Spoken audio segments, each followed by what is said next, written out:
하나님 말씀은 신약 성경 291페이지 고린도 후서 6장 1절부터 10절까지 봉독합니다. 우리가 하나님과 함께 일하는 자로서 너희를 권하노니 하나님의 은혜를 헛되이 받지 말라. 이르시되 내가 은혜 베풀 때 너에게 듣고 구원의 날에 너를 도왔다 하였으니 보라 지금은 은혜 받을 만한 때요 보라 지금은 구원의 날이로다. 우리가 이 직분이 비방을 받지 않게 하려고 무엇에든지 아무에게도 거리끼지 않게 하고 오직 모든 일에 하나님의 일꾼으로 자천하여 많이 견디는 것과 환난과 궁핍과 고난과 매맞음과 갇힘과 난동과 수고로움과 자지 못함과 먹지 못함 가운데서도 깨끗함과 지식과 오래 참음과 자비함과 성령의 감화와 거짓이 없는 사랑과 진리의 말씀과 하나님의 능력으로 의의 무기를 좌우에 가지고 영광과 욕됨으로 그러하였으며 악한 이름과 아름다운 이름으로 그러했느니라.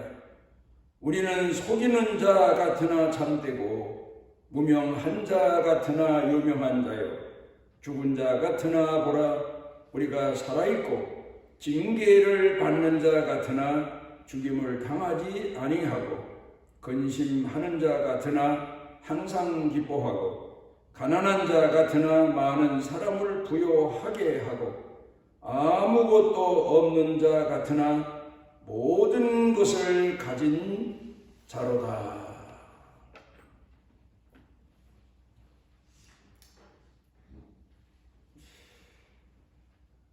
우리 신앙인들이 오늘을 살면서 내 자신 신앙의 척도를 스스로 점검해 볼 필요가 있습니다.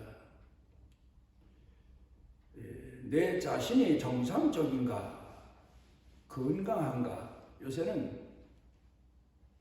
어떤 공공장소에만 가면 온도 측정을 해서 너무 높으면 코로나 예방 차원에서 출입을 금하고 맙니다. 정상적인 온도 그걸 많이 체크하며 사는 그런 시대를 살고 있습니다. 그러면서도 우리는 내 자신의 신앙의 척도를 측정해 보는 일에는 게으릅니다. 내 나름대로 잘 믿는 줄 알고 있는데 내 자신의 신앙 건강의 척도는 어떠한가? 우리가 추수감사절을 맞이해서 한 번쯤 돌아볼 필요가 있는 겁니다. 농사를 해도 농부가 밭에 나가서 키우는 곡식들이 건강한가? 그걸 늘 눈으로 확인하고 옵니다. 건강해야 나중에 아름다운 열매를 주인이 원하는 열매를 맺을 수 있기 때문입니다. 문제가 생기면 열매를 맺지 못합니다. 추수감사절 오늘만의 감사가 아니라 우리 자신이 살아온 1년 동안에 우리 자신의 신앙의 척도를 측정해 보는 시간이 돼야 앞으로 남은 시간도 또 열매 맺는 신앙인, 하나님이 원하시는 신앙인으로 살아갈 수 있게 될 겁니다. 문제가 뭔가? 오스카 와일드라고 하는 이가 다시 오신 예수님에 대한 책을 썼습니다. 예수님이 다시 오신 겁니다. 승천하셨다가 이 땅에 다시 오셨습니다. 오셔서 그동안 예수님이 이 땅에 계실 때 부르셨던 사람들, 병 고쳐준 사람들, 만났던 사람들, 은혜 베푸셨던 사람들을 하나씩 지금은 내가 하늘에 가 있는 동안에 어떤 사람으로 되어 있나를 보시기 위해서 찾아다니십니다. 그런데 한 곳에 가니까 알코올 중독자가 있는데 어디서 많이 본 사람 같은 그런 사람입니다. 그리고 예수님께서 가까이 가시니까 이 사람이 알코올 중독 상태에서도 예수님을 알아뵙고 눈물을 흘리면서 자기 자신이 오늘 이렇게 된 형편을 털어놓는데 이런 얘기를 합니다. 예수님께서 제가 안절뱅이로 구걸하고 있는데 오셔서 저를 일으켜 주시지 않았습니까? 그랬지. 그런데요, 안절뱅이 때는 그래도 지나가는 사람들에게 구걸해서 먹고 살 수가 있었는데 예수님께서 나를 안절뱅이에서 걸어다니도록 건강을 회복시켜 주셔서 처음에는 큰 은혜 받았다 생각했는데 그 다음이 문제입니다. 건강한 사람이 돼서 살아가려고 하니까 누가 나를 도와주는 사람이 없습니다. 몸은 건강해졌는데 정신이 건강해지지 않은 거지요. 성한 놈이 왜 남에게 신세를 지려고 하느냐 하면서 아무도 도와주질 않습니다. 그래서 살 길이 막막하고 그동안 살아보질 않아서 자립된 인생을 살아보지 않아서 화가 나서 어떻게 할 길이 없어서 술로 하루하루 지내다 보니까 이렇게 알코올 중독자가 됐습니다. 예수님이 또 그 다음에 다른 사람을 찾아가십니다. 그런데 한 곳에 가니까 깡패를 못 만나신 겁니다. 불안당을 만나신 거예요. 지나가는 사람들 협박해서 돈을 털고 그리고 보내고 그러면서 하는 깡패 두목을 만나신 겁니다. 그리고 예수님이 가까이 가시니까 예수님은 아시죠? 그 사람이 누군지.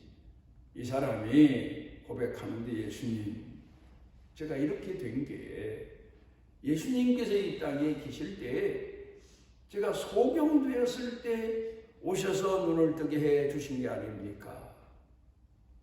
눈을 감고 있을 때에는 다른 사람들의 비리가 보이지 않았는데 눈을 뜨고 보니까 이 세상에 못된 놈 많더라고요.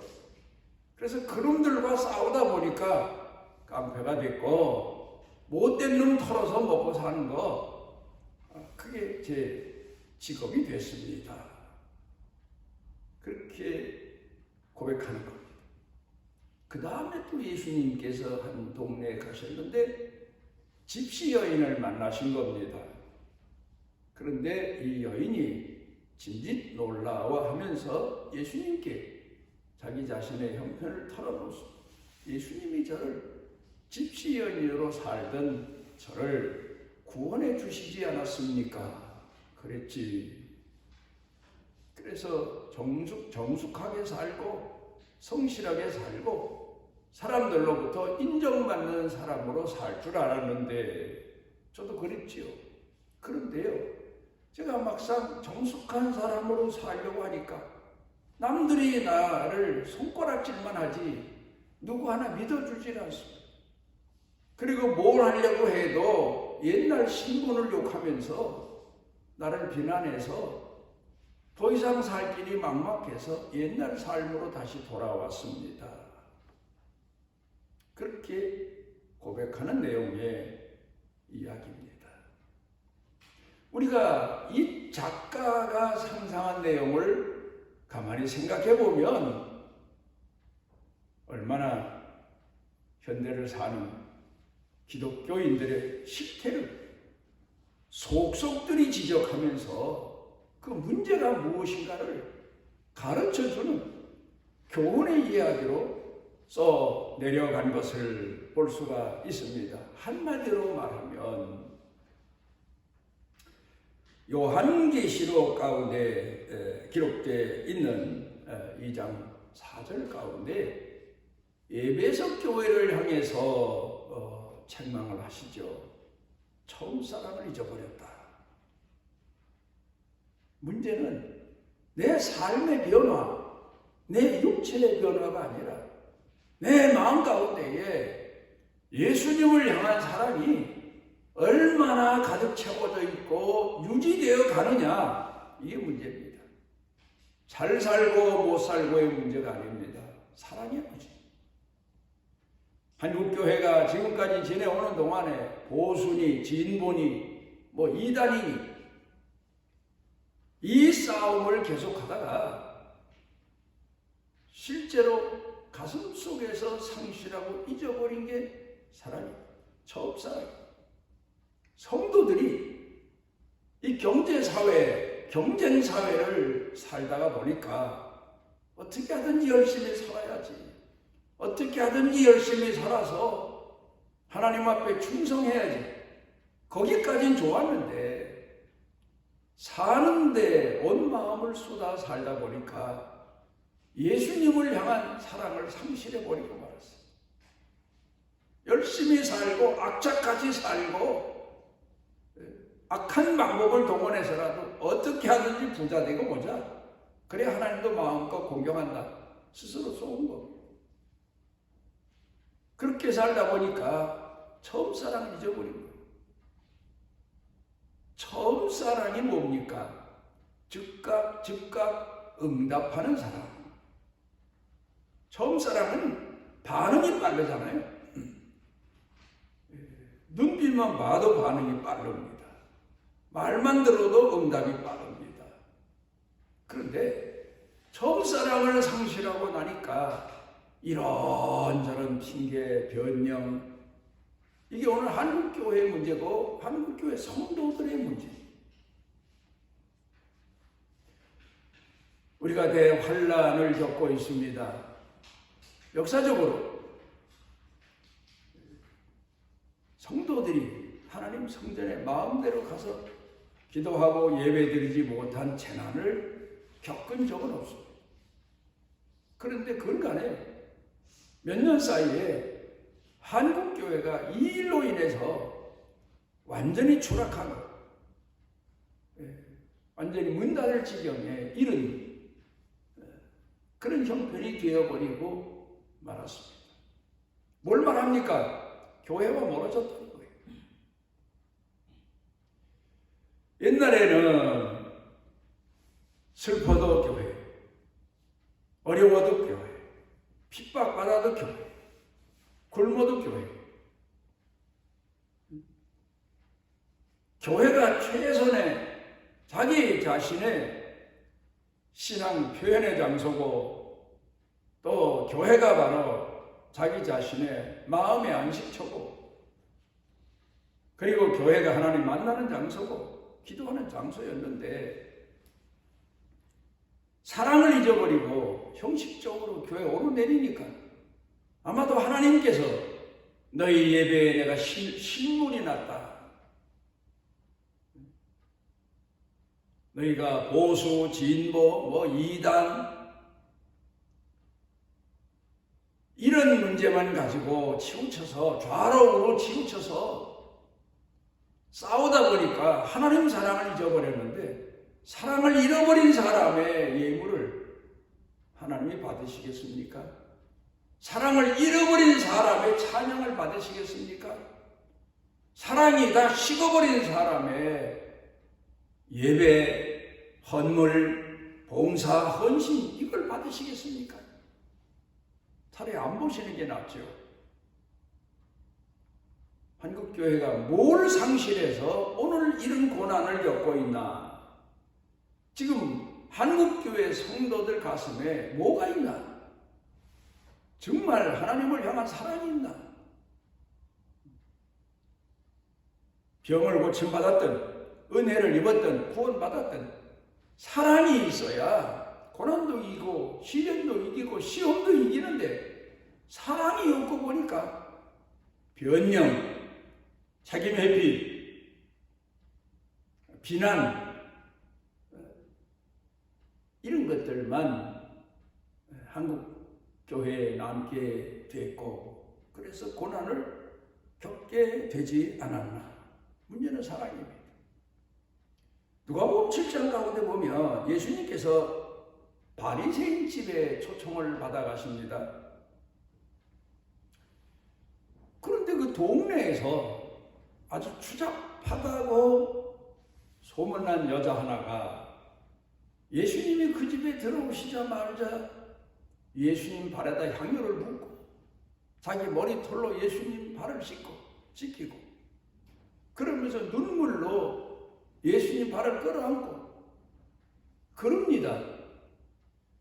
그러니까 이 바리새인이 예수님을 초청했는데 이 초청하는 사람은 난데 예수님이 그 여인을 아마도 쓰다듬어 주셨거나 그 여인이 그런 행위를 보시고 마음에 흐뭇해 하셨거나 아마 그런 눈치를 채었던 것 같아요. 그러니까 이 바리새인이 예수님 청빙자는 난데 이 동네에서 추잡하기로 소문난 저 여인에게 왜 관심을 주십니까? 항의를 하지 않습니까? 그러자 예수님께서 비유를 들어 말씀하시기를 어떤 사람이 500데나리온의 빚을 졌고 또 한 사람은 50데나리온의 빚을 졌다. 그런데 둘 다 탕감해 줬다. 어떤 사람이 더 고마워하겠느냐?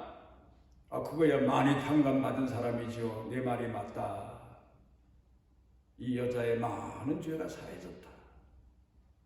이 여자는 자기가 죄사함 받은 그 은혜에 감사해서 감격해서 이렇게 사랑을 쏟고 있는 거다.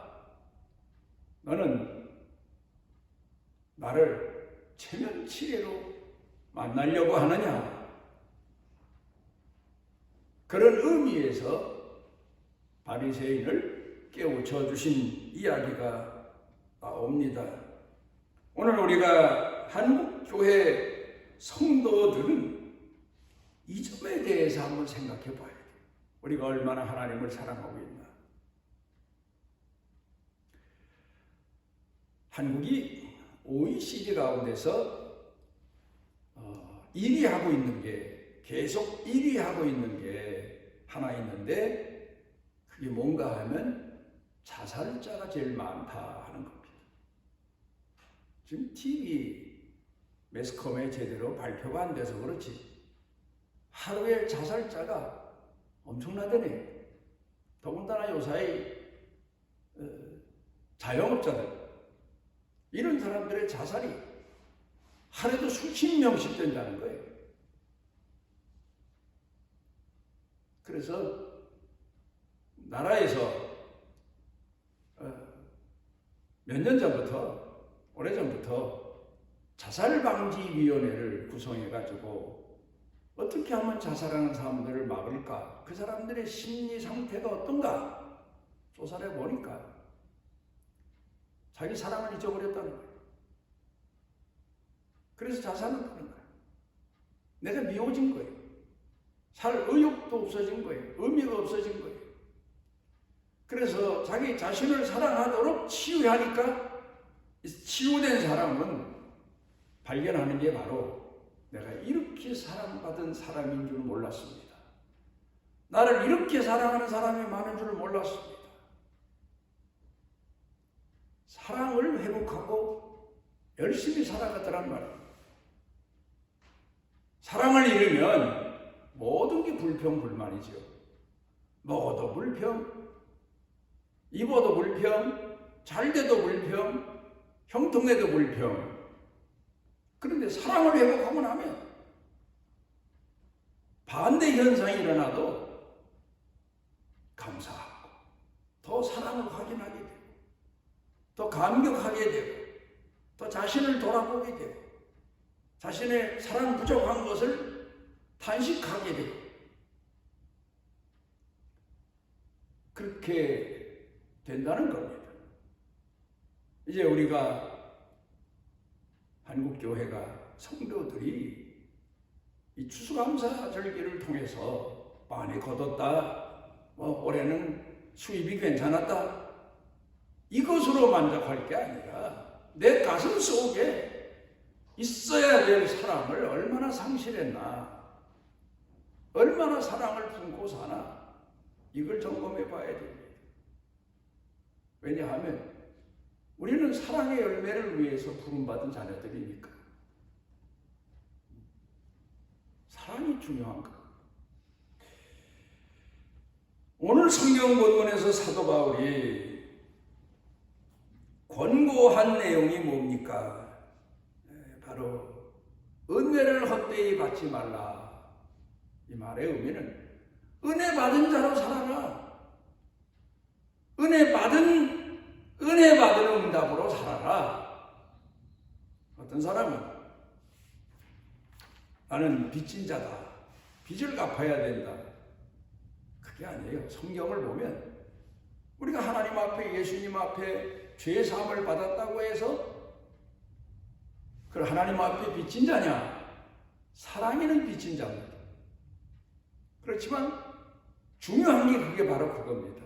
우리를 부르신 것도, 예수님이 십자가에 못 박혀서 우리를 구원해 주신 것도 사랑의 빚은 우리 평생 갚아도 못 갚죠. 아니, 이 죄인인 인간을 위해서 창조주 하나님이 오셔서 십자가에 못 박혀 돌아가셨는데 피조물인 인간이 수억만이 죽은들 창조주 하나님이 우리에게 주신 빚을 갚을 수 있겠습니까? 그런데 우리를 부르신 것은 응답자로 살아라. 이제부터 사랑을 받은 응답자로 살아라. 그런 의미에서 우리를 구원해 주신 거죠. 응답할 줄 아는 사람으로 살아라. 인간의 타락이 뭡니까? 하나님의 사랑을 거절하는 거예요. 부인하는 거예요.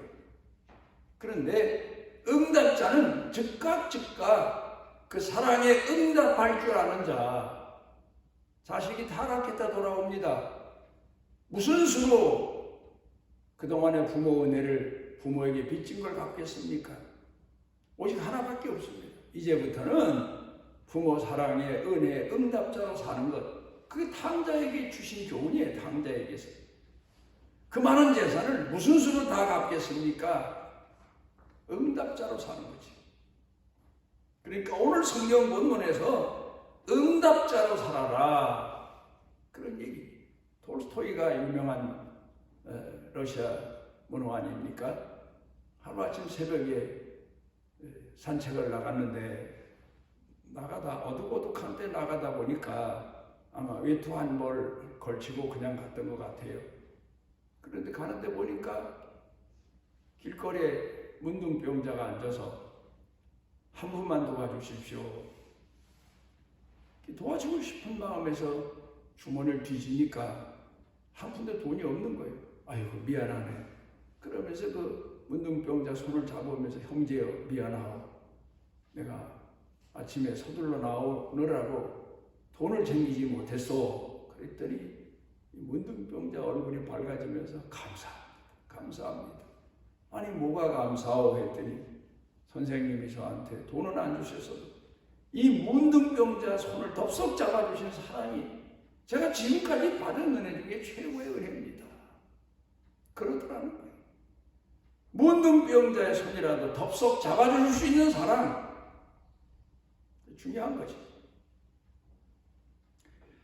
인도의 선교사 캐리라고 하는 분이 있습니다. 이분이 자기 마지막 죽기 전에 묘비명을 써놓고 죽어서 돌아간 다음에 그 묘비명을 썼는데 우리 한국 사람들은 묘비명을 깊이 생각 안 하고 쓰는 것 같아요. 목사, 장로 뭐 이런 것만 쓰는 것 같아요. 이분은 뭐라고 썼는가? 여기 돌이킬 수 없는 벌레와 같은 죄인이 주님 의지하고 누웠습니다. 그런 글을 남겨서 그런 글을 딱 써놨답니다. 그래요. 자기 자신을 벌레와 같은 죄인인데, 벌레 같은 인간인데 하나님이 긍휼을 베푸셔서 이 땅에서 긍휼을 잊고 살아서 평생을 살아서 주님 의지하고 살다가 이제 수환이 다 돼서 여기 누워 주의 긍휼을 기다립니다. 부활의 아침을 기다립니다. 그 말조차도 쓰지를 못했습니다. 자기 자신이 하나님 앞에 사랑받는 자, 긍휼 입은 자인 줄로 안다는 것, 이 사랑의 척도예요. 우리가 오늘을 살면서 가장 중요한 게 뭐냐? 이스라엘의 초대왕 사울은 그가 선지자 사무엘을 통해서 부름받았을 때에 얼마나 겸손했습니까? 그런데 차츰차츰 교만해져서 하나님 말씀도 안 듣습니다. 그리고 형식적인 예배만 드립니다. 그래서 그를 책망할 때에 사무엘 선지자가 사무엘상 15장에 보면 순종이 제사보다 낫고 듣는 것이 순양의 기름을 하나님 앞에 드리는 것보다 낫습니다. 당신은 하나님 말씀을 듣지도 않고 순종치 않습니다. 뭔 얘기입니까? 사랑이 없다는 얘기예요. 하나님 사랑이 하는 마음이 없으니까 듣지도 않고 순종도 안 한다 그 말이죠. 그런데 다윗은 시편 119편을 쭉 아주 긴 장에 읽어보면 고난당한 것, 매맞은 것도 하나님의 은혜다. 나를 아예 버리지 않으시고 때려서라도 징계해서라도 하나님 앞에 돌이키게 하신 이 은혜가 얼마나 큰지 모른다. 사랑을 회복하고 나면 매도 은혜, 고난도 은혜.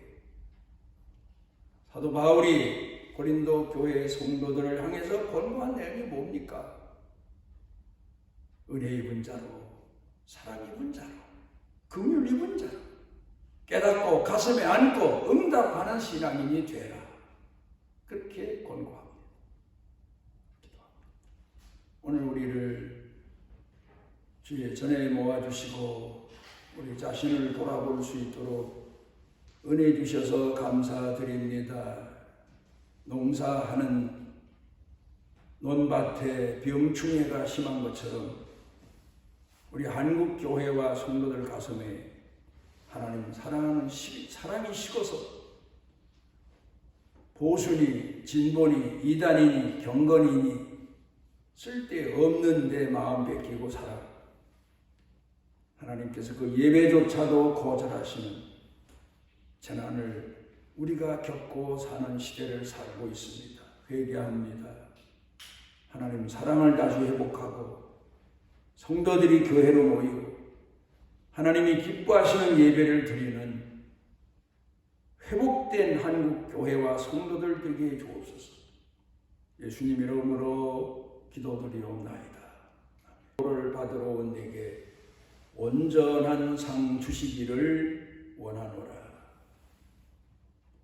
잃어버린 양, 병든 양, 그리고 주의 사랑을 상실한 양을 찾아오셔서 끌어안으시고 다시 하나님을 향한 사랑을 회복케 하시는 우리 주 예수 그리스도의 무한하신 은혜와 우리를 선택하시고 포기치 아니하시는 아버지 하나님의 만극하신 사랑과 우리 속에 내재하셔서 우리를 가르치시고 깨워주시고 일으켜주시고 사랑을 회복케 하시는 성령님의 능력의 은총이 사랑하는 자녀들 생각, 마음, 영과 육 사는 생활, 일터, 경영 온 교회 중에 넘치고 넘치도록 함께 하시기를 축원하오.